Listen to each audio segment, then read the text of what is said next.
सभी का अभिनंदन। हरि ओम तत्सत। ओम श्री परमात्मने नमः। अस्तोमा षड्गमय तमसोमा ज्योतिर्गमय मृत्योर्मामृतं गमय। सर्वे भवन्तु सुखिनः सर्वे सन्तु निरामया सर्वे भद्राणि पश्यन्तु मा कश्चित् दुःखभाग् भवेत्। भारत माता की जय।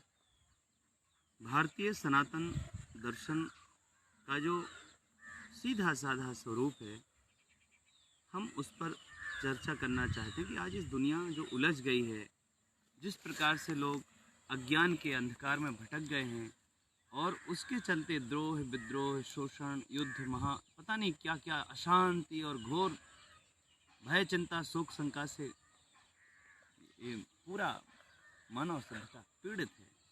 उसका कारण ये है कि देखो, जब हम आत्मसमीक्षा करते हैं तो ये ज्ञात होता है कि हर किसी प्राणी को जो बर्ताव जो व्यवहार अपने लिए प्रतिकूल अनुभव होता है, कोई भी प्रतिकूलताओं में प्रसन्नता का अनुभव नहीं करता है। कोई करता है क्या? नहीं करता है। तो यदि आपने स्वयं को समझ लिया, हमारे यहाँ कहा जाता है यत् पिंडे तत् ब्रह्मांडे, जो आपके अपने निजी जीवन की अनुभूति, इसलिए ये कहा जाता है कि हम सुधरेंगे युग सुधरेगा, हम बदलेंगे युग बदलेगा। यदि हमने अपने आप को स्वयं को समझ लिया, अपने आप को सही स्थान पर स्थापित कर दिया, स्वयं की अपनी सोच समझ को अपने कार्य व्यवहार को ठीक कर लिया, तो फिर यहीं से शुरुआत होती है सार्वजनिक जीवन की और सार्वजनिक जीवन की सुव्यवस्था की। आवश्यकता है, हमारे यहाँ कहा जाता है कि आहार निद्रा भय मैथुनम च सामान्य। तो ज्ञान का जो पक्ष है मानव जीवन से जुड़ा हुआ, क्योंकि मानवेतर सभी प्राणी, हमारे यहाँ ये आपको ज्ञात होना चाहिए कि वनस्पति जगत का सृजन इस ब्रह्मांड में पहले, फिर पशु पक्षी जगत का कीट पतंग आदि का सृजन हुआ है। तो ये जो क्रमिक विकास है, इसके पीछे मानव का अस्तित्व खड़ा हुआ है। आज यही मानव जो अपने अस्तित्व को लंबे समय तक टिकाऊ रखना चाहता है, अपने अस्तित्व को, ये अपने नीचे की ही जमीन खोद रहा है। क्या कर रहा है ये पशु पक्षी जगत को, वनस्पति जगत को नष्ट कर रहा है। सभी को पता है, पूरी दुनिया को इस बात का अच्छी तरह से पता है कि जो परिवर्तन है, जलवायु परिवर्तन, ये बहुत बड़ा चैलेंज है। आज जो महामारी इस दुनिया में चल रही है, कोरोना या ये जो फंगस आए हैं वाइट या ब्लैक, इन सब के कारण एक ही बात है कि इसकी संपूर्ण संरचना जो पंच महाभूत की है, पृथ्वी जल तेज वायु आकाश, इन पंच महाभूत की प्राकृतिक जो संरचना है, इस स्थूल प्रकृति का जब स्वरूप बिगड़ता है, इसमें जब विकृति आती है, तो इसका प्रभाव जनजीवन पर पड़ना ही पड़ना है, और वो आपके सामने है। तो मनुष्य को चाहिए कि वो अपने ज्ञान के पक्ष को मजबूत करके, इसके प्रति उसने जो अज्ञानतापूर्ण आचरण किया है, इसके साथ जो उसने छेड़खानी की है प्रकृति के साथ, पशु पक्षी जगत के साथ, बहुत सारी प्रजातियां पशु पक्षी जगत की मानव ने नष्ट भ्रष्ट कर दी हैं। बताओ हम उससे कैसे? मनुष्य अपने लिए तो मानवाधिकार आयोग गठित करके अपने लिए अपनी अपेक्षाओं को पूरा करना चाहता है। तुम मानव तो बनो पहले, तब तो तुम्हारा मानवाधिकार हम समझें कि हाँ कुछ है, लेकिन तुम तो मानव ही नहीं हो। तुम दानव बन गए हो, तुम राक्षस बन गए हो, तुम नकारात्मक बन गए हो।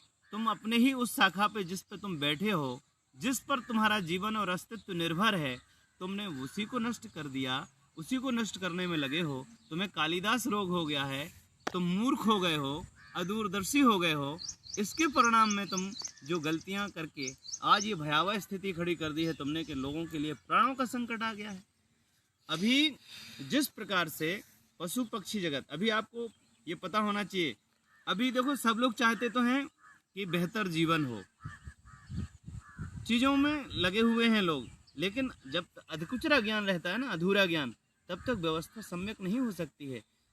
क्या जो आपका केमिकल फर्टिलाइज़र और जो आपके ये जो जहर हैं, जिसको आप ये जो पेस्टिसाइड हैं, हर्बिसाइड हैं और इंसेक्टिसाइड हैं, इन सब चीज़ों का उपयोग, इनका निर्माण, इनकी फैक्ट्रियाँ, क्या बंद हो पा रही हैं?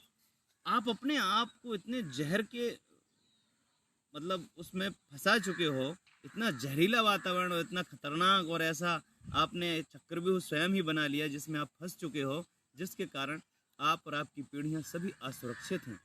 जलवायु प्रदूषित कर दिया है, और जो लोग इस चक्रव्यूह के बनाने वाले हैं, जो वो अपने आप को बहुत बुद्धिमान समझते हैं, वो मूर्ख हैं, बुद्धिमान नहीं हैं।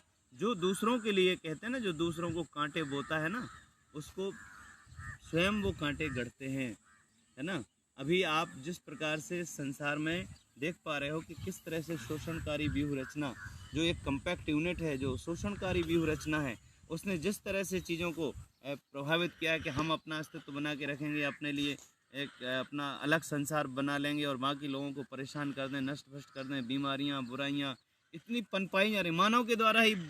माने अभी जो वायरस आया है, आप कह रहे हैं कि चाइना से आया है, केमिकल ये सब चीज़ें लैब में बनाया हुआ वायरस, ये बीमारी लैब में बनाई जा रही है।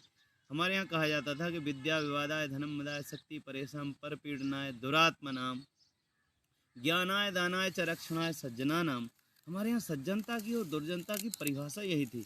तो हमेशा जीवन में हम अपने यहाँ या पूरी दुनिया में अपने यहाँ ये आशीर्वाद दिया जाता था जब कोई अभिवादन करता था, यशस्वी भव, यशस्वी भव, है ना, श्रेष्ठ बनो, आपका कीर्तिमान स्थापित हो। क्या आप इस रावण संस्कृति को अपना करके, जो भारत के इस सनातन धर्म की व्यवस्था में जो चीज़ें हैं, यहाँ तो न्याय बोध के साथ हमने, चाहे वो अपने हों या पराये हों, यदि वो नकारात्मक है, यदि वो दूसरों के लिए पीड़ादायक है, यदि वो दूसरों के लिए कंटक है, तो हमने हमेशा अपराध नियंत्रण के लिए कंटक शोधन के लिए हमारी व्यवस्था थी। चाहे वो हमारे स्वयं के निजी जीवन के परिष्कार की बात हो कि यदि हमारे अंदर दोष दुर्गुण हैं, जो खट विकार हैं, हमारे यहाँ उसको ज्ञान के पक्ष को मजबूत करके, संयम अपना के, सदाचार अपना के, अनुशासन अपना के, आत्मानुशासन में रह के हम अपने ही दोष दुर्गुणों को नियंत्रित करके एक श्रेष्ठ सदाचारमय जीवन की परिकल्पना को हमारी शिक्षा विधि प्रकाशित करती थी। आज वो सारी चीज़ें नष्ट हो रही हैं, तो हमें वापस मनुष्य को एक चैतन्य निकाय के रूप में, ज्ञानवान निकाय के रूप में प्रतिष्ठापित करके, न्यायबोध के साथ, संपूर्ण अस्तित्व के साथ, सहकारिता के साथ और आत्मीयता के साथ जीवन जीने की परिकल्पना को आचरण से प्रकाशित और परिभाषित करने की आवश्यकता है। धन्यवाद।